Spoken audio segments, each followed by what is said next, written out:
Indian ആർമിക്ക് വേണ്ടി നമുക്കൊരു നിമിഷം പ്രാർത്ഥിക്കണം. ഇന്ത്യക്കാർ ഒന്നൊരുമിച്ച് എന്ത് വിളിക്കണം? വന്ദേ മാതരം, വന്ദേ മാതരം. അപ്പൊ അത് മാത്രമേ പ്രാർത്ഥിക്കാനുള്ളൂ. നമ്മുടെ ഇന്ത്യൻ ആർമിക്ക് നമ്മൾ കൊടുക്കേണ്ടത് ഈ ഒരു ഇൻസ്പിറേഷനാണ്. ഒന്നിച്ചൊറ്റക്കെട്ടായി നിന്ന് നമുക്ക് പോരാടണം. വിജയം സുനിശ്ചിതം. ഇന്ത്യ തന്നെയായിരിക്കും ജയിക്കുന്നുണ്ടാവുക. എല്ലാ അർത്ഥത്തിലും പീസും നമ്മളുടെ സമാധാനവും ഒക്കെ നമുക്ക് നിലനിർത്താൻ കഴിയട്ടെ. ഇന്ത്യയും പാകിസ്ഥാനും തമ്മിൽ സംഘർഷമുണ്ടായിരിക്കുന്നു. ആക്രമണങ്ങളും പ്രത്യാക്രമണങ്ങളും ഉണ്ടായി.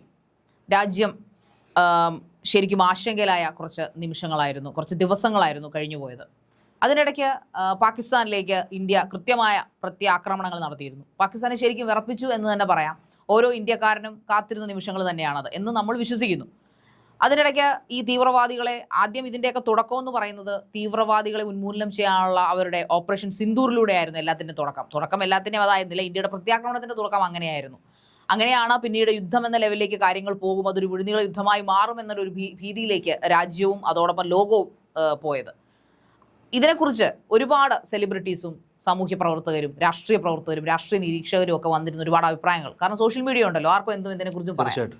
അങ്ങനെ ഒരുപാട് പേര് വിവാദങ്ങൾ, രാജ്യദ്രോഹപരമായിട്ടുള്ള കമൻറ്റുകൾ, നമ്മളൊരിക്കലും പ്രതീക്ഷിക്കാത്ത ആൾക്കാരിൽ നിന്ന്, കലാകാരന്മാരിൽ നിന്ന്, സാധാരണ ജനങ്ങൾ ഒന്നും തന്നെ പറഞ്ഞില്ല. അവരെല്ലാവരും ഇന്ത്യയോടൊപ്പം നിന്നപ്പോഴും നമ്മൾ പ്രതീക്ഷിക്കാത്ത ചില കലാകാരന്മാരിൽ നിന്ന് രാജ്യദ്രോഹപരമായിട്ടുള്ളതും അല്ലാത്തതുമായിട്ടുള്ള കമൻറ്റുകൾ വരാൻ തുടങ്ങി. പക്ഷേ അതിൽ ഏറ്റവും ശ്രദ്ധേയമായത് നമ്മുടെ പ്രിയ നടി, അത് രാജ്യദ്രോഹപരമായ കമന്റ് അല്ല, രാജ്യത്തിനെ, നമ്മുടെ സൈന്യത്തിന് ഏറ്റവും അധികം മോട്ടിവേഷൻ നൽകിയ ഒരു വീഡിയോ നമ്മൾ കാണാനിടയായി. നമ്മുടെ പ്രിയ നടി നവ്യ നായർ, ബോൾഡായിട്ടുള്ള നടി. അവർ കഴിഞ്ഞ ദിവസം ഒരു അമ്പലത്തിൽ, ശിവക്ഷേത്രത്തിൽ വരികയും അവിടെ ഒരു പരിപാടിയുടെ ഭാഗമായിട്ട് സൈനികർക്ക് വേണ്ടി നമ്മൾ പ്രത്യേക പ്രാർത്ഥനകൾ നടത്തണമെന്ന് പറഞ്ഞ ഒരു നിമിഷം അതിനുവേണ്ടി പ്രാർത്ഥിപ്പിച്ചു എന്നുള്ളതാണ്. എത്ര നടിമാരുണ്ട് ജയ്, ഇത്ര സെലിബ്രിറ്റികളായിട്ടുള്ള ഫേമസ് ആയിട്ടുള്ള നടിമാരുണ്ട് ഇങ്ങനെയൊക്കെ ചെയ്യാനായിട്ട്. അതൊരു ട്രൂ പേട്രിയോട്ടിസം തന്നെയാണ്. തീർച്ചയായിട്ടും. അതായത് ഈ സമയത്ത് നമ്മുടെ മനസ്സിലെ രാജ്യസ്നേഹം വിളിച്ചു പറയേണ്ടത് തന്നെയാണ്.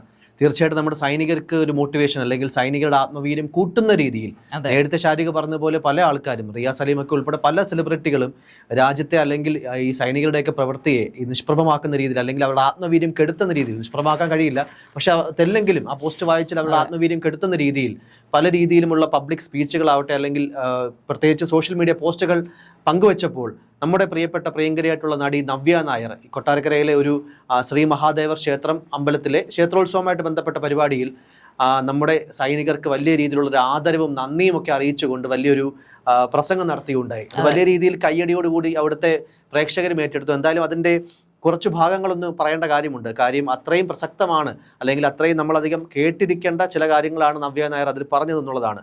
നമുക്ക് ദൈവത്തോട് പറയാൻ 100 കൂട്ടം കാര്യങ്ങൾ ഉണ്ടാവില്ലേ. പ്രാർത്ഥനകളുടെ പെരുമഴയാണ്. നിങ്ങളുടെ ഇഷ്ടങ്ങളും ആഗ്രഹങ്ങളും പ്രാർത്ഥിക്കുന്നതിനൊപ്പം നമുക്ക് വേണ്ടി യുദ്ധം ചെയ്യാൻ സന്നദ്ധരായി പോകുന്ന, നമുക്ക് വേണ്ടി ജീവൻ പണയപ്പെടുത്തി മുന്നിലേക്കിറങ്ങുന്ന ഇന്ത്യൻ ആർമിക്ക് വേണ്ടി നമുക്ക് ഒരു നിമിഷം പ്രാർത്ഥിക്കണം. യുദ്ധം എന്നും ഒരുപാട് നഷ്ടങ്ങൾ ഉണ്ടാക്കുന്ന അവസ്ഥയാണ്. ഇന്ന് നമ്മൾ ഏവരും ഉറ്റുനോക്കുന്നത് പാകിസ്ഥാനെതിരെ ഇന്ത്യ എന്ത് ചെയ്തു എന്നായിരിക്കും. എന്ത് ചെയ്യും, എങ്ങനെ ചെയ്യുമെന്ന് യാതൊരു ബോധ്യവുമില്ലാത്ത ആൾക്കാരാണ് അപ്പുറത്ത് നിൽക്കുന്ന പാകിസ്ഥാൻ. അതുകൊണ്ട് ഇപ്പുറത്ത് നിൽക്കുന്ന ഇന്ത്യക്കാർ ഒന്നൊരുമിച്ച് വന്ദേ മാതരം വിളിക്കണം. അത് മാത്രമേ പ്രാർത്ഥിക്കാനുള്ളൂ. നമ്മുടെ ഇന്ത്യൻ ആർമിക്ക് നമ്മൾ കൊടുക്കേണ്ടത് ഈ ഇൻസ്പിറേഷനാണ്. നമ്മൾ ഒന്നിച്ചൊറ്റക്കെട്ടായി നിന്ന് പോരാടണം. വിജയം സുനിശ്ചിതം. ഇന്ത്യ തന്നെയായിരിക്കും വിജയിക്കുക. അങ്ങനെ കുറേ കാര്യങ്ങൾ രാജ്യത്തിന് തന്നെ കേൾക്കുന്ന ഓരോ ഇന്ത്യക്കാരനും അഭിമാനമുണ്ടാക്കുന്ന തരത്തിലാണ് എന്തായാലും നവ്യ നായർ ചില കാര്യങ്ങൾ പറഞ്ഞു വെച്ചത്. അത് തീർച്ചയായിട്ടും ഒരു പൊതുവേദിയിൽ അഡ്രസ്സ് ചെയ്യാൻ കാണിച്ച ആ ഒരു മനസ്സിനെ തീർച്ചയായിട്ടും അംഗീകരിക്കേണ്ടതുണ്ട്. നമ്മൾ അതിൽ അഭിമാനിക്കേണ്ടതുണ്ട്. തീർച്ചയായിട്ടും. കാരണം നവ്യ നായർ ഇതിനു മുൻപും കാര്യങ്ങൾ വെട്ടിത്തുറന്ന് പറയുന്ന കൂട്ടത്തിലാണ്. എന്നാൽ ഭയങ്കര അരഗന്റ് ആയിട്ട് സംസാരിക്കില്ല. എന്നാൽ കാര്യങ്ങൾ പറയേണ്ടടുത്ത് ചിരിച്ചുകൊണ്ട് തന്നെ പുള്ളിക്കാരത്തി കാര്യങ്ങൾ പറയും. ഇതുപോലൊരു വേദിയിൽ നമ്മുടെ മന്ത്രി വന്നു പറഞ്ഞു, കലാകാരന്മാരെല്ലാം പൈസ വാങ്ങിച്ചിട്ടാണ് സ്കൂളുകളിലും കോളേജുകളിലും ഒക്കെ യുവജനോത്സവ വേദികളിലൊക്കെ ഉദ്ഘാടനത്തിനും അല്ലെങ്കിൽ പ്രസംഗത്തിനും വരുന്നതെന്ന് പറഞ്ഞപ്പോൾ അവരുടെ മറുപടി പ്രസംഗത്തിൽ അവർ പറഞ്ഞത്, 1 രൂപ പോലും പൈസ വാങ്ങിക്കാതെയാണ് ഞാൻ ഇന്ന് ഈ വേദിയിൽ നിന്ന് നിങ്ങളോട് പ്രസംഗിക്കുന്നത് എന്നാണ് നവ്യ നായർ പറഞ്ഞത്. അപ്പോൾ വേണമെങ്കിൽ നവ്യ നായർക്ക് അത് വിഴുങ്ങാം. തൊട്ടടുത്ത് മന്ത്രിയാണ്, സംസ്കാരിക വകുപ്പ് മന്ത്രിയാണ് അത് പറഞ്ഞത്. സോ അങ്ങനെ ചെയ്യാമായിരുന്നു. പക്ഷെ അവരത് ചെയ്തില്ല. അവർ അന്തസ്സായിട്ട് കാര്യങ്ങൾ പറഞ്ഞു, ഞാനത് ചെയ്തിട്ടില്ല, അതുകൊണ്ട് എനിക്കത് പറയാൻ പറ്റില്ല.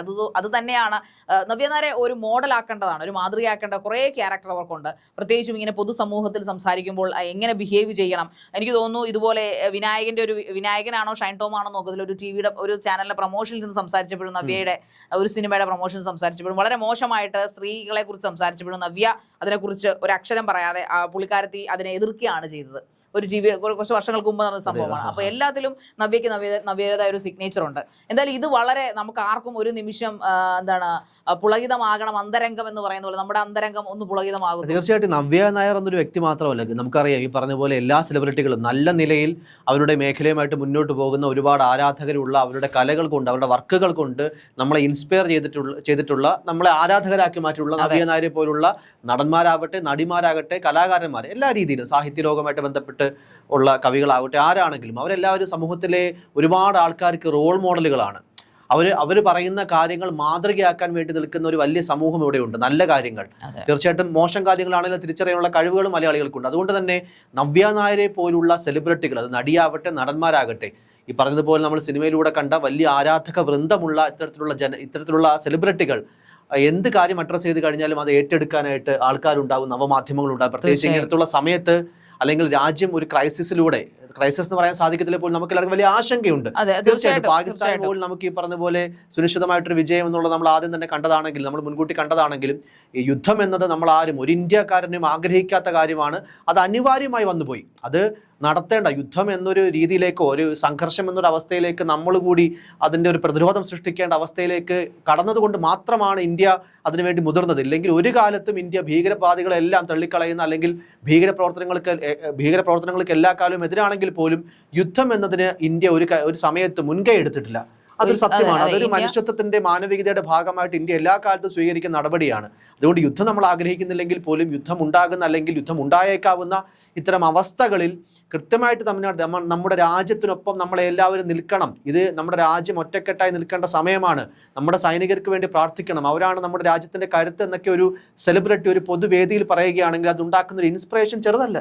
തീർച്ചയായിട്ടും. കാരണം ഈ നവ്യ നായർ ഇപ്പോൾ ചെയ്തൊരു കാര്യം അത് വളരെ നല്ല രീതിയിൽ തന്നെ നമ്മൾ മറ്റ് സെലിബ്രിറ്റീസ് ചെയ്യേണ്ട ഒരു കാര്യമാണ്. ഇപ്രാവശ്യം പക്ഷേ എന്തോ ഒരു ശോകമായിട്ടുള്ള കാര്യം അല്ലെങ്കിൽ ഒരു സാഡായിട്ടുള്ള കാര്യം എന്ന് പറഞ്ഞാൽ കൂടുതലും രാജ്യദ്രോഹപരമായിട്ടുള്ള കമന്റുകളാണ് ചില സെലിബ്രിറ്റിയുടെ ഭാഗത്തുനിന്നുണ്ട്. അത് നമ്മൾ പിന്നീട് വേറൊരു ചർച്ചയിൽ വിശദമായിട്ട് സംസാരിക്കേണ്ട ഒരു കാര്യം തന്നെയാണ്. പക്ഷേ നവ്യ നായർ ഇത് ചെയ്തപ്പോൾ നമുക്കൊന്ന് മോഹൻലാലും മമ്മൂക്കയും അതോടൊപ്പം പൃഥ്വിരാജ് പോസ്റ്റ് ഷെയർ ചെയ്തിട്ടുണ്ട്, ദുൽഖർ സൽമാൻ, ഇത്രയും പേര് മാത്രമാണ് യുദ്ധത്തെക്കുറിച്ച് എന്തെങ്കിലും ഒരു പോസ്റ്റ് ഷെയർ ചെയ്തതായിട്ട് നമുക്ക് പ്രിയങ്കനായിട്ടുള്ള ലാലേട്ടനൊക്കെ ഓപ്പറേഷൻ സിന്ദൂർ എന്ന് പറഞ്ഞ് കവർ ഫോട്ടോ മാറ്റുകയും നമ്മുടെ ധീരരായിട്ടുള്ള നമ്മുടെ രാജ്യസ്നേഹികളായിട്ടുള്ള സൈനികർക്ക് പ്രണാമം അർപ്പിച്ചുകൊണ്ട് ഒരു പോസ്റ്റ് കൊടുത്തു. നമ്മുടെ മഹാനടനായിട്ടുള്ള മമ്മൂട്ടിയും അതേപോലെ തന്നെ ഇല്ലേ റിയൽ ഹീറോസിന് സല്യൂട്ട് എന്നൊക്കെ പറഞ്ഞുകൊണ്ട് ഒരു പോസ്റ്റ് ഷെയർ ചെയ്തു. ദുൽഖർ സൽമാനും അങ്ങനെ തന്നെ ചെയ്തിരുന്നു. പക്ഷേ നമ്മുടെ ഈ പറയപ്പെടുന്ന നടിമാരും തന്നെ നമുക്കറിയാം, ലേഡി സൂപ്പർ സ്റ്റാറുകൾ വാഴുന്ന മലയാള സിനിമ, അതല്ലാതെ ചോക്ലേറ്റ് നായികമാർ വാഴുന്ന മലയാള സിനിമ, വേറെയും അധികം ഒരുപാട് നടന്മാരെയൊക്കെ നമ്മൾ, പക്ഷേ ഇവരാരും തന്നെ അല്ലാത്ത കാര്യങ്ങളിലൊക്കെ അഭിപ്രായം പറയുമ്പോൾ ഇങ്ങനെയുള്ള, അതായത് നമ്മുടെ രാജ്യം ഒരുമിച്ച് നിൽക്കേണ്ട സമയത്ത് അല്ലെങ്കിൽ